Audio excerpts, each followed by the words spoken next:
The technique of meditation permits us to arrive at the heights of illumination. We should distinguish between a mind that is still and a mind that is stilled by force.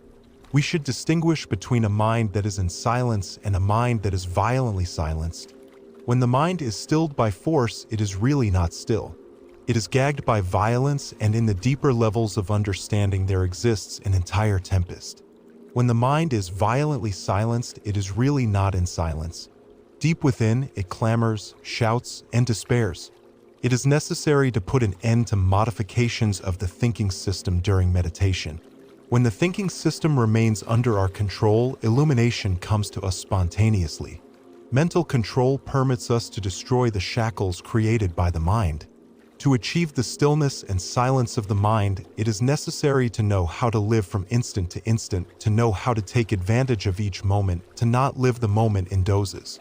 Take everything from each moment, because each moment is a child of gnosis, each moment is absolute, alive, and significant. Momentariness is a special characteristic of the Gnostics. We love the philosophy of momentariness. Master said to his disciples, "If you walk, walk, if you sit, sit, but do not vacillate."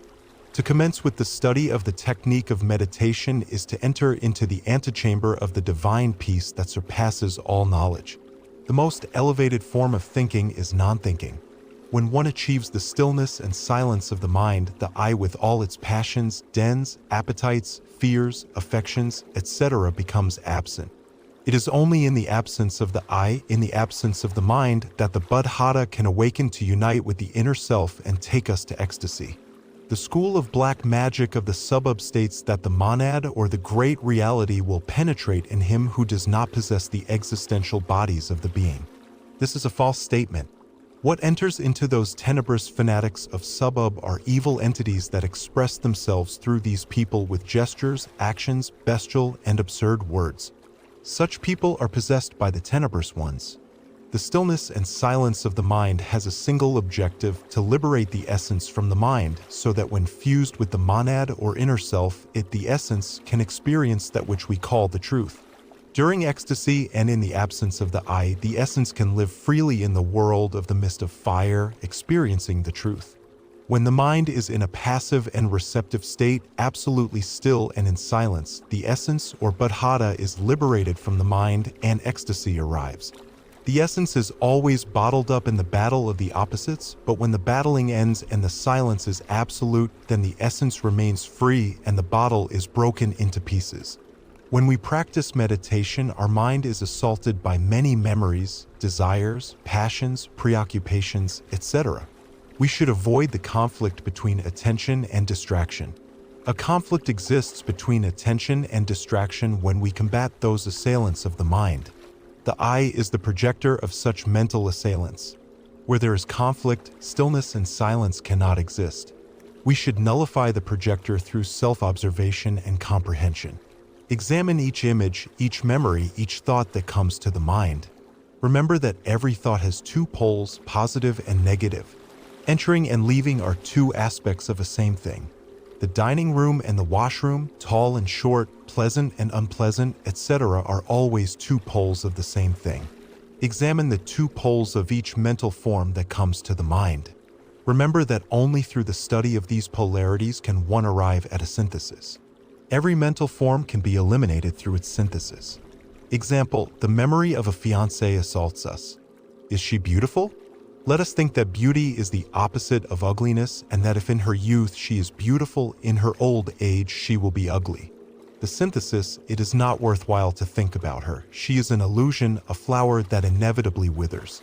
In India, this self-observation and study of our psyche is properly called pratyahara. Bird-like thoughts should pass through the space of our own mind in a successive parade, but without leaving any trace. The infinite procession of thoughts projected by the I are exhausted in the end, and then the mind remains still and in silence. A great self-realized master said, only when the projector, in other words, the I, is completely absent, then befalls the silence which is not a product of the mind. This silence is inexhaustible, it is not of time, it is immeasurable. Only then arrives that which is. This whole technique is summarized in two principles. 1. Profound reflection. 2. Tremendous serenity. This technique of meditation, with its non-thinking, puts to work the most central part of the mind, the one that produces the ecstasy.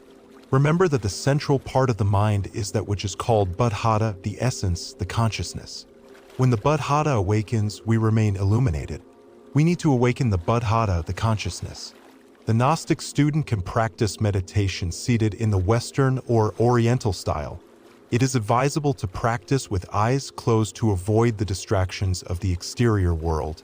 It is also convenient to relax the body carefully, avoiding any muscle remaining in tension.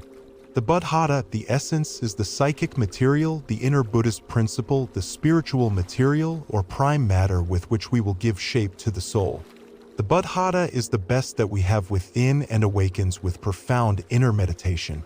The buddhata is really the only element that the poor intellectual animal possesses to arrive at the experience of that which we call the truth. The only thing that the intellectual animal can do, being unable to incarnate the being due to the fact that he still does not possess the superior existential bodies, is to practice meditation to auto-awaken the buddhata and to know the truth. Jesus, the divine master whose nativity we celebrate this year, said, "Know the truth and the truth shall set you free." John 8 verse 32.